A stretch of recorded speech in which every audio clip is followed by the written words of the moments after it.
अस्सलाम वालेकुम dear students आज जो है ना हम क्लास 10 केमिस्ट्री का एक इंतहाई इंटरेस्टिंग चैप्टर नंबर 11 इसका नाम है ऑर्गेनिक केमिस्ट्री। इसको स्टार्ट करते हैं और इसका आज पहला लेक्चर रिकॉर्ड करते हैं और इस लेक्चर का नाम है ऑर्गेनिक केमिस्ट्री। चैप्टर का नाम है ऑर्गेनिक केमिस्ट्री और ऑर्गेनिक केमिस्ट्री का पोर्शन हमारे पास जो है वो इंट्रोडक्टरी पोर्शन है, ठीक है, यानी इंट्रोडक्शन हम इसकी पढ़ते हैं जो टेक्स्ट बुक में गिवन है।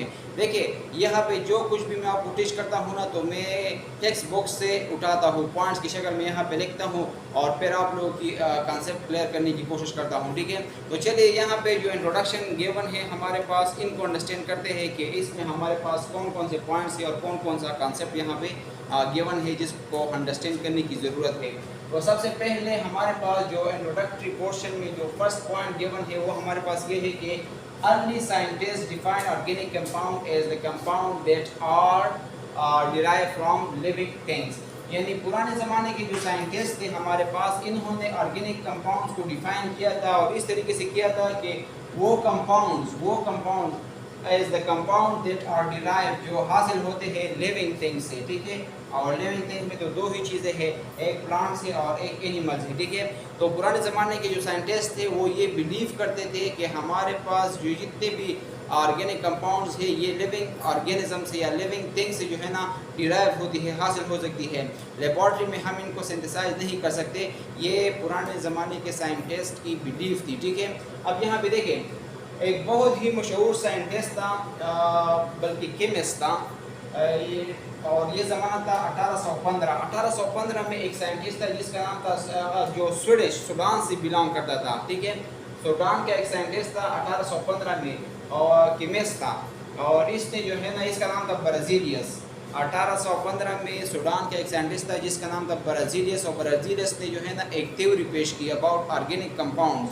तो क्या था, put forward a theory called, और इस थ्योरी का नाम क्या था, वाइटल फोर्स थ्योरी। इंतहाई इंपॉर्टेंट पॉइंट है और इंतहाई इंपॉर्टेंट कंसेप्ट है, कभी कभार शॉर्ट क्वेश्चन जो है ना बोर्ड वाले पूछते हैं, ठीक है।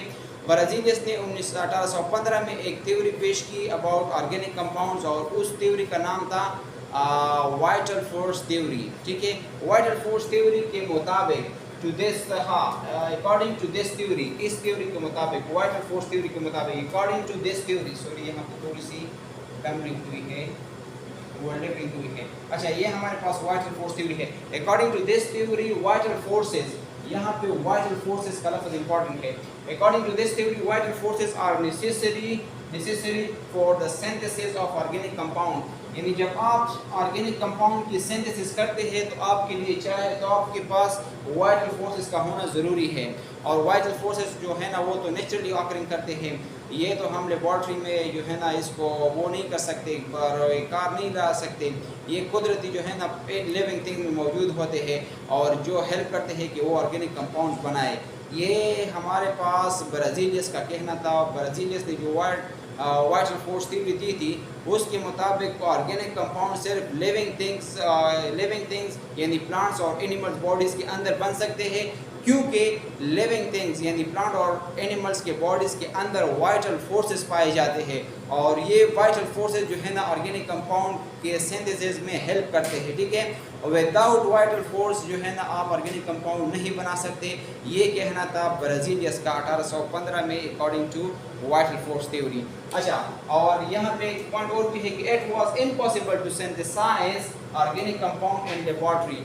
तो इस कॉन्सेप्ट के मुताबिक या इस थ्योरी के मुताबिक लेबॉर्ट्री में ऑर्गेनिक कंपाउंड को सिंथेसाइज करना ये क्या था, इम्पॉसिबल था, नामुमकिन था। अब यहाँ पे हुआ यूँ कि 1828 में एक साइंटिस्ट आया, तकरीबन 13 साल बाद एक साइंटिस्ट आया और जिसका नाम था फ्रेडरिक वोलर।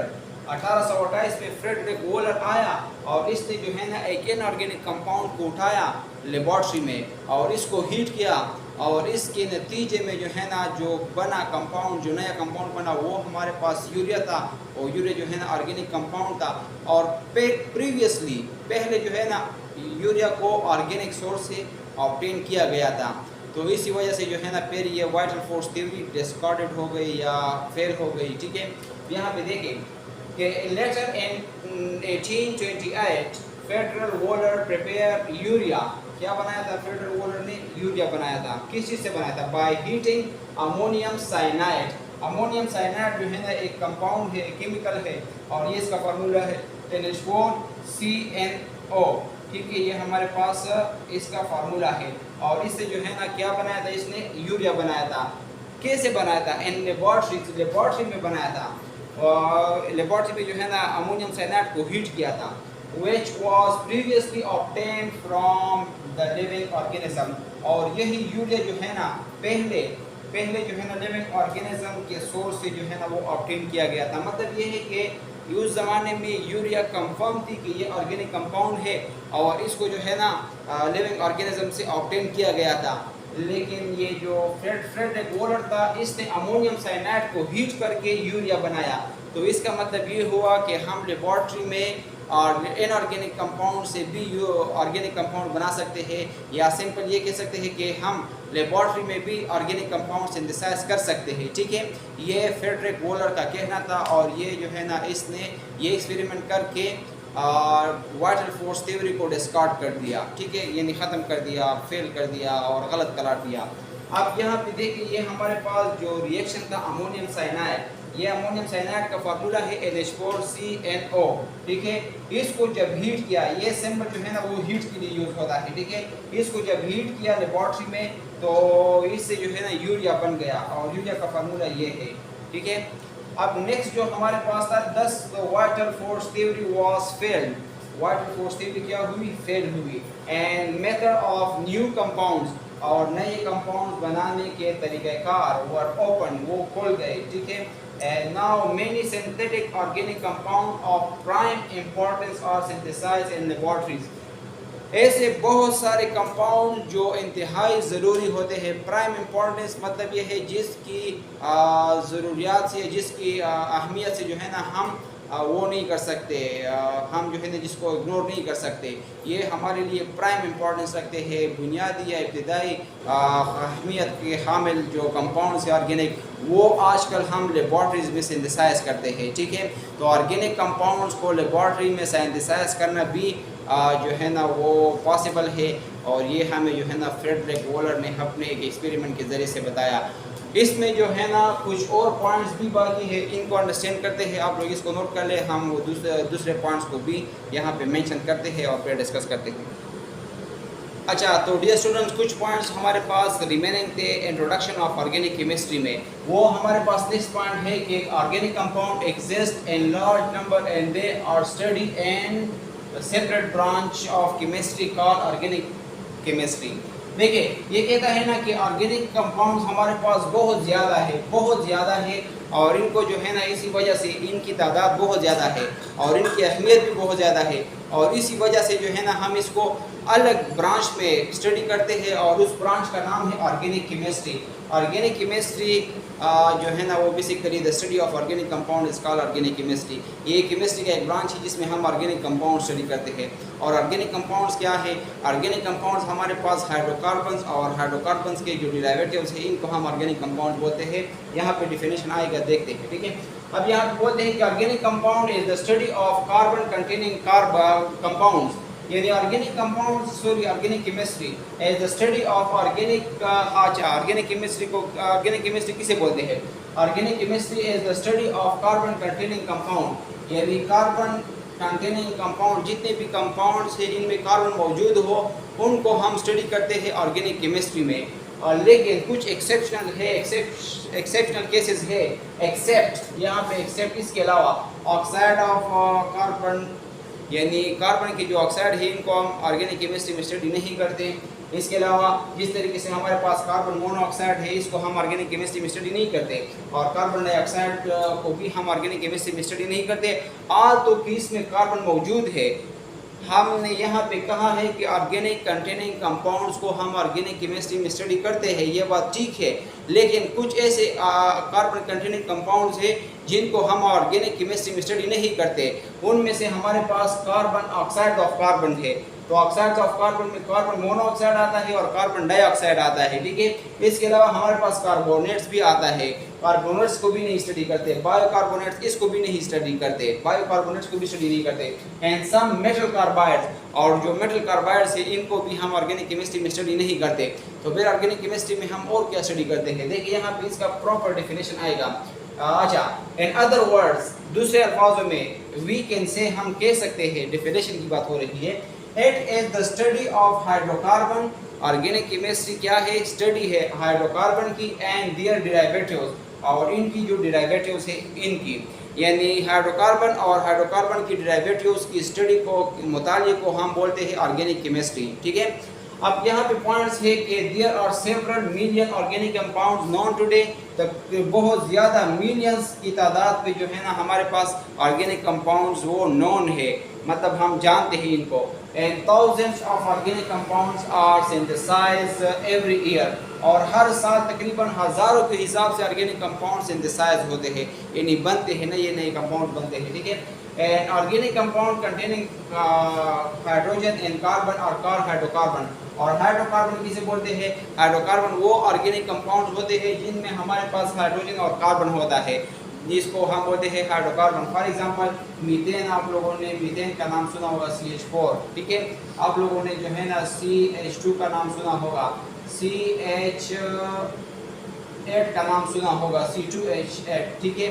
तो इस तरीके से हमारे पास डिफरेंट ऑर्गेनिक कंपाउंड्स हैं, इनके नाम आप लोगों ने सुने होंगे, ये हाइड्रोकार्बन है, ठीक है, यानी इसमें हाइड्रोजन भी है और कार्बन भी है। तो इस ऐसे कंपाउंड जिसमें हाइड्रोजन और कार्बन हो इनको हम हाइड्रोकार्बन बोलते हैं। नेक्स्ट हमें बोलते हैं ये पॉइंट्स जो ऑर्गेनिक कंपाउंड में also contain other element, organic compound में हाइड्रोकार्बन यानी हाइड्रोजन और कार्बन के अलावा अदर एलिमेंट्स भी हो सकते हैं, और एलिमेंट भी हो सकते हैं, सच एज ऑक्सीजन, यानी ऑक्सीजन भी इसमें ऐड हो सकता है। हाइड्रोकार्बन और हाइड्रोकार्बन में जो कार्बन और हाइड्रोजन होता है इनके साथ ऑक्सीजन भी कभी कभार आ सकता है, जैसे फॉर एग्जांपल ये हमारे पास CHO, ये हमारे पास एक ग्रुप है, ये ऑर्गेनिक कंपाउंड का ग्रुप है, ठीक है, अल्डिहाइड। अच्छा, इसके अलावा हमारे पास एक और भी एलिमेंट आ सकता है जिसका नाम है क्लोरीन, क्लोरीन भी हमारे पास आ सकता है, CH3Cl, ये हमारे पास भी, और ये भी हमारे पास ऑर्गेनिक कंपाउंड है। देखिए यहाँ पे हमारे पास हाइड्रोकार्बन भी है और इसके साथ हीट्रो एटम भी मौजूद है, यानी क्लोरीन मौजूद है, और इसके अलावा हमारे पास सल्फर भी आ सकता है, ठीक है, ये हमारे पास सल्फर भी हाइड्रोकार्बन के साथ आ सकता है। इनको भी हम ऑर्गेनिक कंपाउंड्स में स्टडी करते हैं और ऑर्गेनिक कंपाउंड हम इसको कहते हैं। और इसके अलावा नाइट्रोजन भी हो सकता है, नाइट्रोजन भी हमारे पास आ सकता है हाइड्रोकार्बन में। आप लोगों ने पायरिडीन वगैरह में जो है ना वो देखा होगा कि जो 6 मेंबर रिंग है उनको भी जो है ना हम क्या करते हैं, ऑर्गेनिक कंपाउंड में स्टडी करते हैं, और ये हमारे पास ऑर्गेनिक कंपाउंड होता है, ठीक है। तो इस तरीके से हमारे पास जो हीट्रो एटम्स है इनमें एक ऑक्सीजन है और दूसरा हमारे पास क्लोरीन है, सल्फर है, नाइट्रोजन है। तो ये ऐसे एलिमेंट्स है जो हाइड्रोकार्बन्स के साथ आते हैं, ठीक है, यानी हाइड्रोजन और कार्बन के अलावा ऐसे एलिमेंट जो ऑर्गेनिक कंपाउंड में पाए जाते हैं उनमें एक ऑक्सीजन है, एक क्लोरीन है, और साथ में नाइट्रोजन है और ऑक्सीजन भी है, ठीक है। अब यहाँ पे बोलते हैं क्लासिफिकेशन के बारे में। लास्ट पोर्शन में जो है ना वो गिवन है क्लासिफिकेशन, कि ऑर्गेनिक कंपाउंड्स को हमने क्लासिफाई किस तरीके से किया है, कितने क्लासेस में हमने इनको डिवाइड किया है। तो 2 क्लासेस है, एक को बोलते हैं हम नेचुरली ऑकरिंग ऑर्गेनिक कंपाउंड, और दूसरे को हम बोलते हैं साइंथेटिक यानी मैन मेड ऑर्गेनिक कंपाउंड।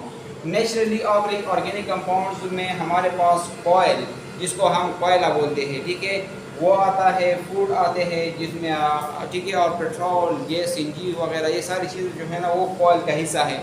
और जितनी भी चीज़ें हम खाते हैं ये सारे हमारे पास जो है ना वो नेचुरली ऑकरिंग ऑर्गेनिक कंपाउंड में आते हैं, इनको हम नेचुरल प्रोडक्ट भी बोलते हैं, ठीक है। अब यहाँ पे देखिए हमारे पास जो सिंथेटिक यानी मैन मेड हमारे पास जो ऑर्गेनिक कंपाउंड्स है उनमें हमारे पास प्लास्टिक है, डिटर्जेंट है, मेडिसिन है, और भी बहुत सारी चीज़ें हैं जो इन में आते हैं। तो आई होप कि यहाँ तक आप लोगों की जो अंडरस्टैंडिंग है वो डेवलप हुई है। नेक्स्ट जो है ना हम अगला लेक्चर रिकॉर्ड करते हैं, तब तक जो है ना आप लोग इसको नोट कर लें, और अगर कोई क्वायरी हो, कोई क्वेश्चन हो, कोई सजेशन हो वो कमेंट सेक्शन में पूछें। Thanks a lot for watching the lecture.